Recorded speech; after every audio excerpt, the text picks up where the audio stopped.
We're here to make a new type of news. New insights, new styles, and new topics every day. We are News Generation. Making news just for you. It's January 9th here in Seoul. I'm Shin Ye-eun. I'm the news anchor of Arirang's new daily morning program, News Generation, where young people make the news at Arirang's very own open studio. Every morning, we'll discuss the top issues and latest current affairs affecting people in their 20s and 30s. Joining me in the studio is Cheska Tae-hong. Brightest Monday morning to you all. Hello. And Walter Lee. Absolutely lovely to be here today. Now, both are here to speak on behalf of those in their 20s and 30s. Now, every day we'll make a news feed for the new generation, and they'll be the top 3 news stories that interest and affect those in their 20s and 30s. Now, if you take a look at the screen, we'll make 3 hashtags to sum each story up. For instance, today we have hashtags largest minefield, hashtag EU says not yet, and hashtag Hwang's equalizer. Now, I'll start with the first hashtag. It's called largest minefield. And if you recall, Ukraine's Prime Minister Denis Shmyhal on Sunday said Ukraine is now home to the largest minefield in the world. The minefield of some 250,000 square kilometers is a result of the ongoing war in the region. And the mined area currently makes up more than 40% of Ukraine's total land area. And the Prime Minister told South Korea's Yonhap News that it's not only making it difficult for people to travel, but it's also causing major disruptions for key industries like farming. He ended the interview by asking for help from the Korean government to get rid of the mines. Now, Cheska, we ended off on quite a grim note, but do you have another story for us, and what is it? I would like to lighten that up a little bit, but maybe not as much as Walter would do after me. So even though we dream of living in the COVID-free world very, very soon, it seems it's very close yet so far. So on Sunday, China for the first time has fully opened its borders, allowing travelers to enter the country without quarantine requirements, and even having citizens to travel overseas since the COVID pandemic, which was an exciting news for families as the Lunar Year approaches. However, this announcement was mixed with mixed responses from the world, especially from the US and EU, that began requiring COVID testing again from Chinese tourists. The EU said, quote, strongly encouraged its 27 member nations to require a negative COVID-19 test people traveling from China.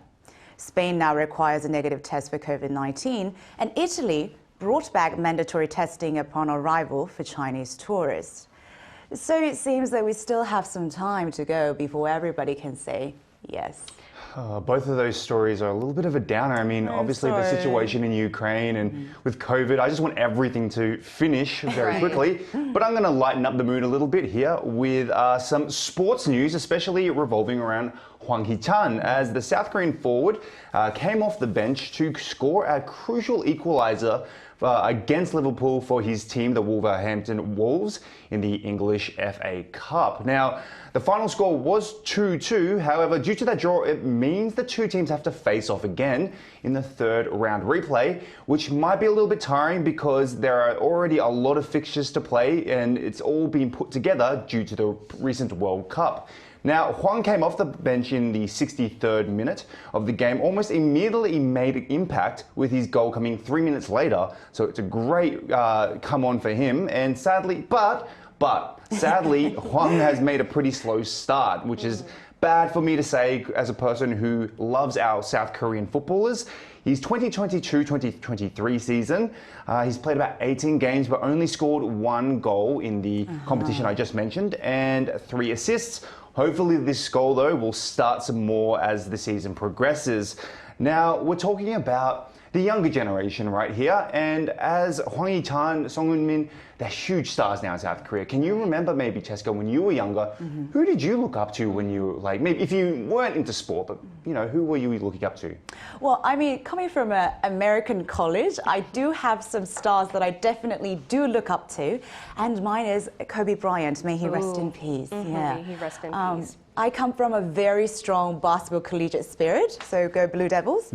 But Kobe Bryant and his Mamba mentality is something that I strongly admire and respect. And even still, I sometimes look at the testimonials from his colleagues and athletes who talk about his insane commitment and dedication to hard work and perseverance.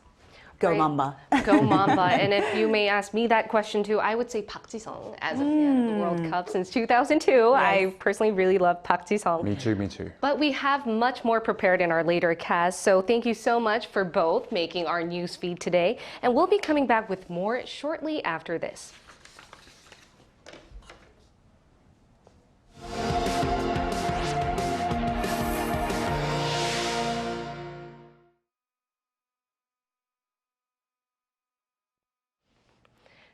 Now, Gen MZ, it's a term that our viewers abroad might not be finding as familiar compared to those in Korea. And that's why we've prepared a little clip to introduce what our news topic will be for today. MZ. It's a term commonly used in Korea referring to kids these days. It's an acronym combining two words, millennials and Generation Z.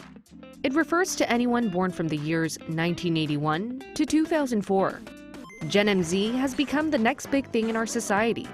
Taking up more than 30% of the entire South Korean population, Gen MZ is a big deal. That's why companies, different industries, and news outlets are paying attention to their interests and trying to meet their demands. But there's a lot of unwanted stereotypes linked to MZers that have been causing conflict and confusion with other generations. That's why we want to answer three main questions.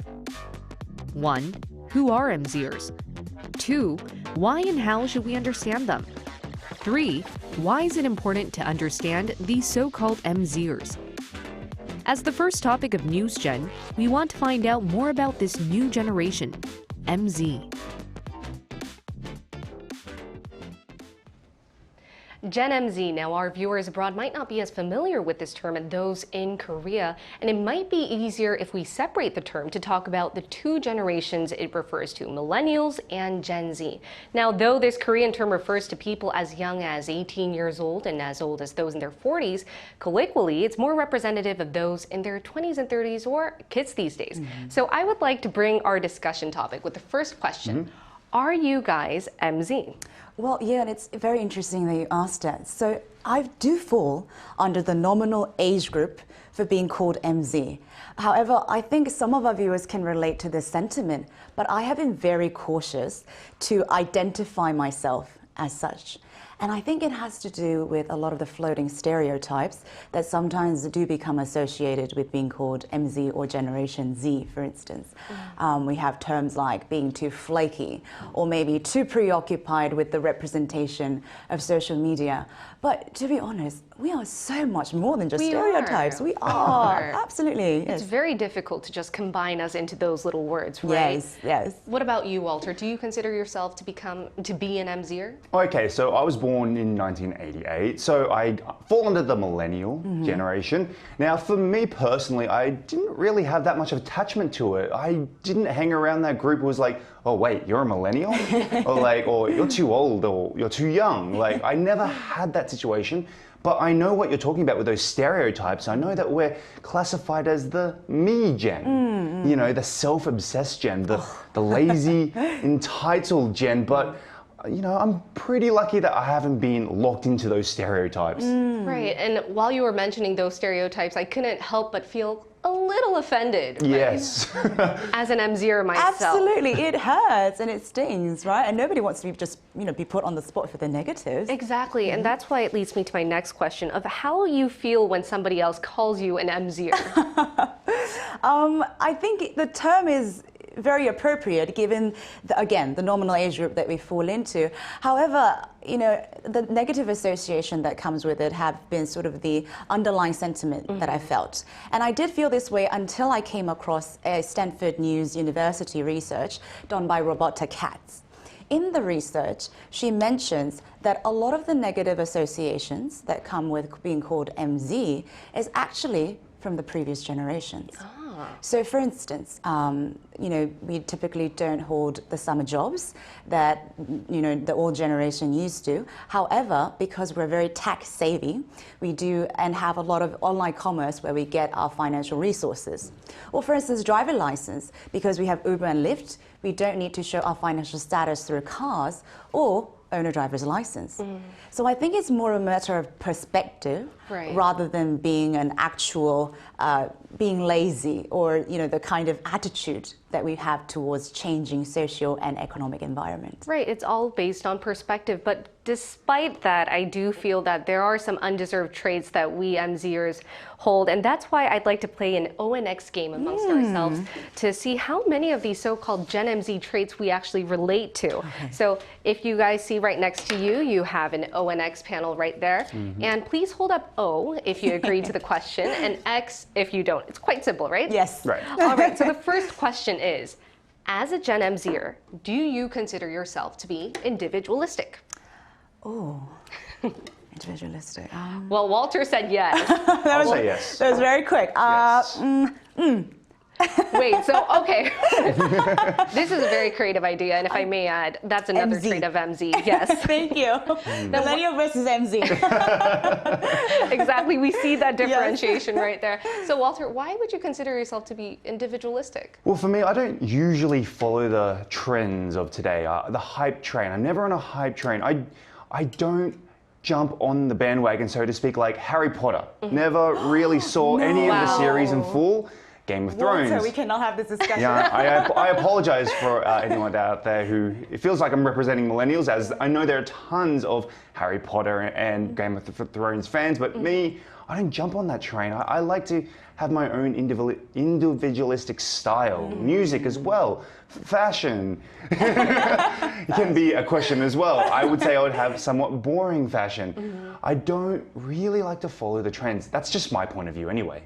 Right, what about you, Cheska? You held up a very creative answer there, O and X. Thank you for recognizing my creativity, and I appreciate that. For me, I definitely do value my own time, and as Walter mentioned, I sometimes don't follow the trends and like to stick to my own path. However, I think what I really appreciate is the community. Like, I find a lot of synergy when I'm around people and people who have similar mindsets. And I always think it's good to have your antenna up to see what's going on around the world. Right, I think your answers differ basically because you define what individualistic means differently, right?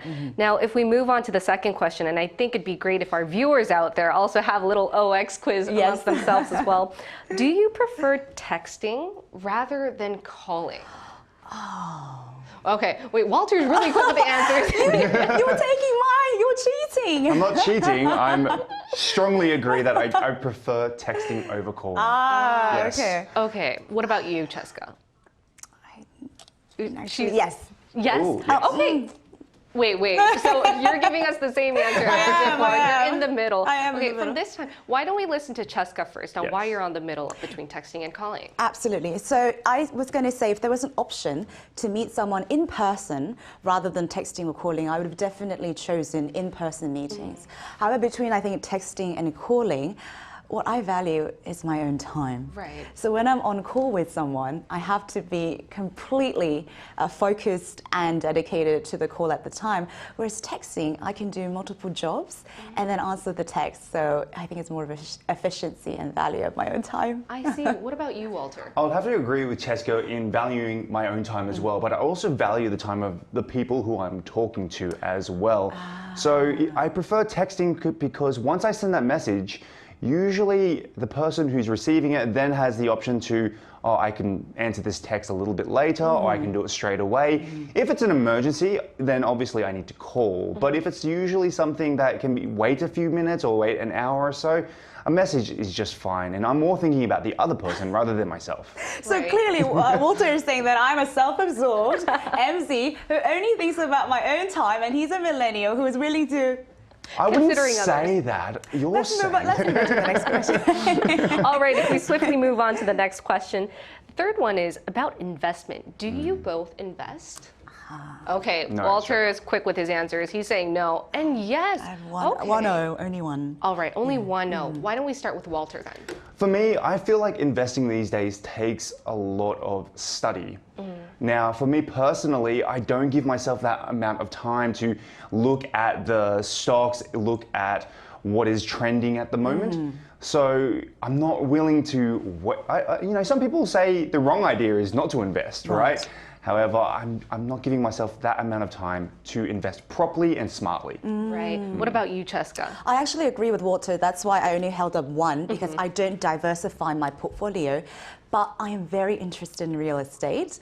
And to speak on behalf of our MZ generation, I've noticed that a lot of MZers are very brave when it comes to investing.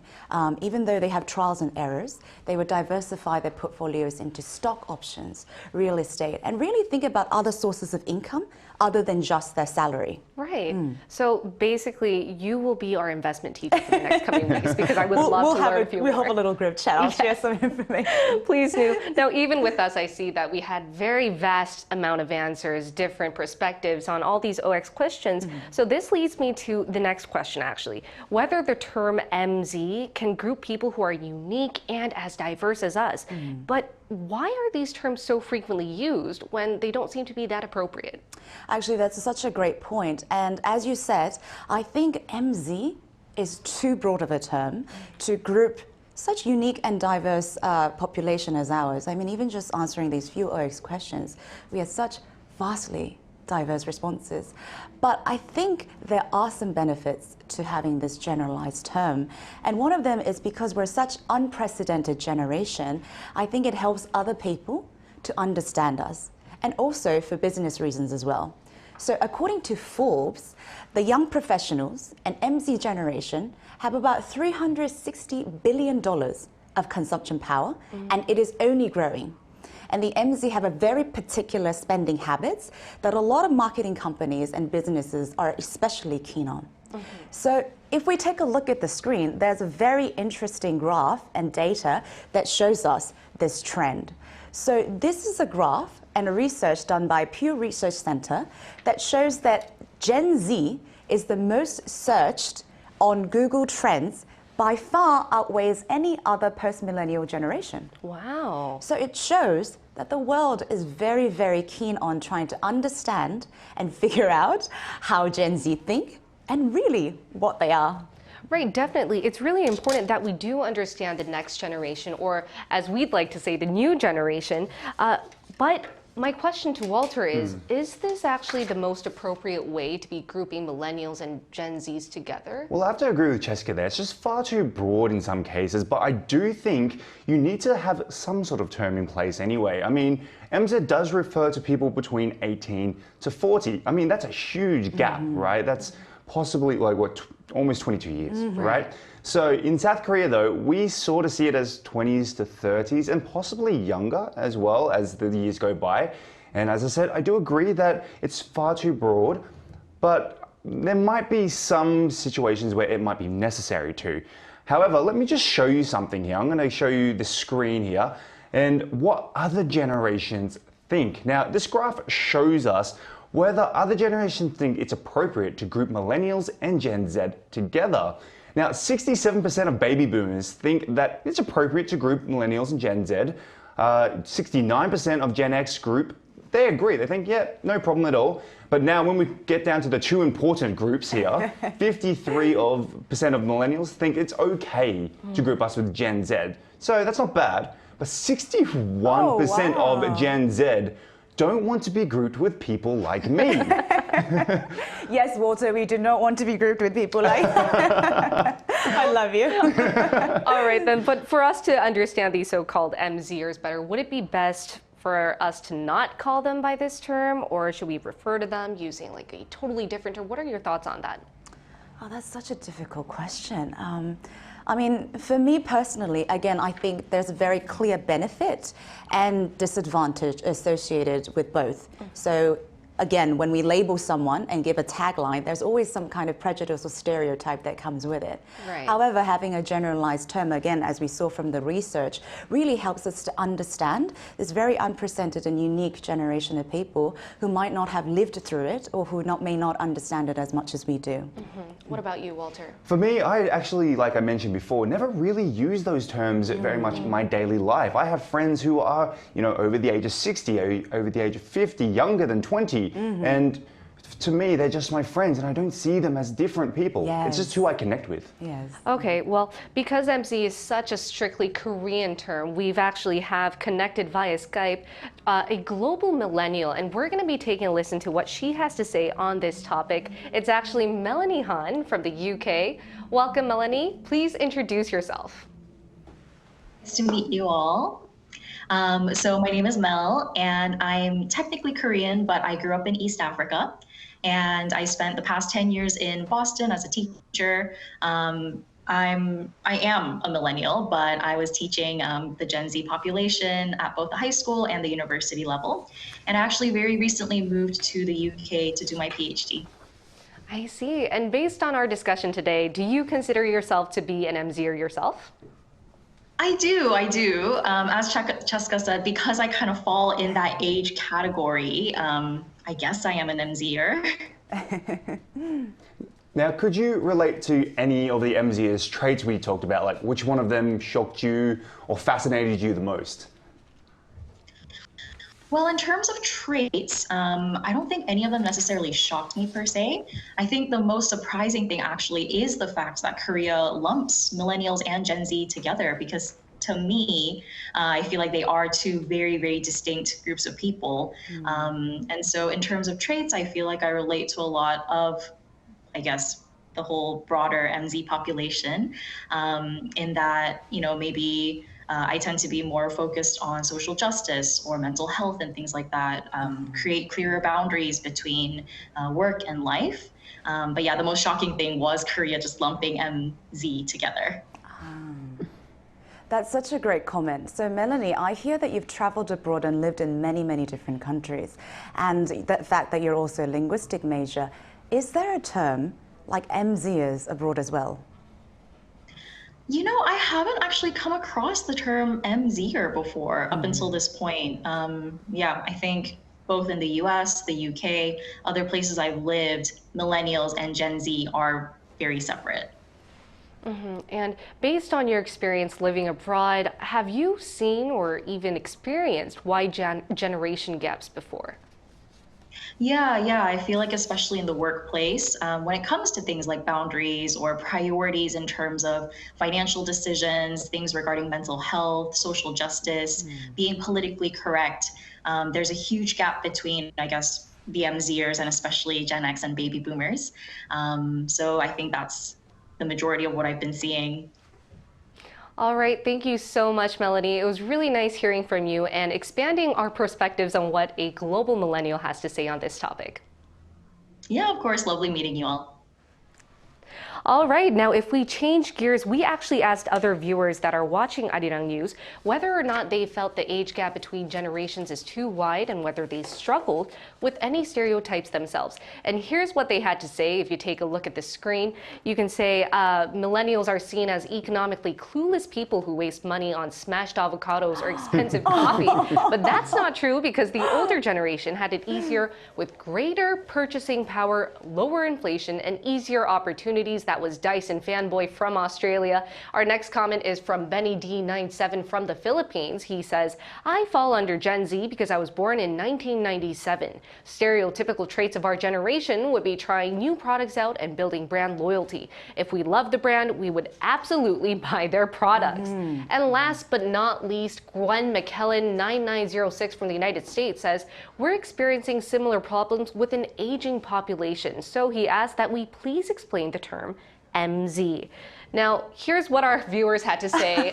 What are your comments on this one? Let me comment on my fellow Aussie there and agree with them that yes, we do love our smashed avo. Yes, we smashed do. avo We on do. toast. Yes, we love we it. do. Come on, Walter, defend it. Yes. However, saying I completely agree that, especially with my parents' generation and my grandparents' generation, they did look at us like, why don't you have a house yet? Yes. Why don't you have a car yet? Why don't you have 3 different kids or whatever? And it's and a dog and a cat. And a dog and a cat and a white picket fence. Exactly, yes. However, it is such a different generation, of course, to what they were living in. And for us, we want, a lot of us want that. However, it's not as easy as it was, let's say, 30, 40, 50 years ago. And so therefore, it's not that we're not pursuing it, it's just a little bit harder for us to get, I think. Right, times have changed. Do Yeah. you agree to this, Cheska? I do, and thank you so much, Walter, for defending our love for smashed avocados Yes. and Indeed. expensive coffees. Exactly. We really need that here to start our day this fresh morning. Yes. But the comment that caught my eyes is about brand loyalty.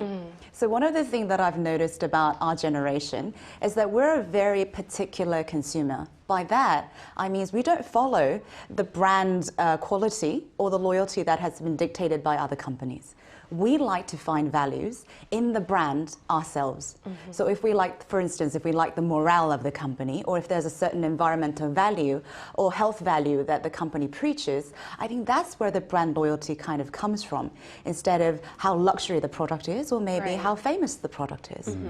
We base our brand loyalty based on our values and perspectives, and that leads us to our last and final talk of the day. Notwithstanding, we're seeing Gen MZ in many of our news headlines, whether it's related to politics, the economy, or social issues, and that's partly due to them taking nearly half of all economic activity here in Korea. And though it might not be the most appropriate term to be using MZers, to understand them, we've definitely agreed that there should be a term like this, right? That's correct. So, Walter, what do you think about that? Well, I think, let's talk about what our generation is going to do. Right, this is what I would like our generation to look at, and that would be better working conditions for us. I mean, I love working here, and I'm doing very well, and this is a great place to work. But I am, I would say, unlucky enough not to be in that, I guess, office-style environment where you have to work extremely late for little to no pay. Some people even take their work home, so they don't even have their weekends off. I want to see our generation look at people as people and give them that time, give them that better work-life balance. And obviously a little bit of a pay rise wouldn't go astray either. So those are the things I would love to see our generation move forward with. Those are definitely my hopes as well. And what about you, Cheska? How can we narrow this generation gap? Are there any suggestions you may have? I think I have two, and one is within our generation and one is intergeneration.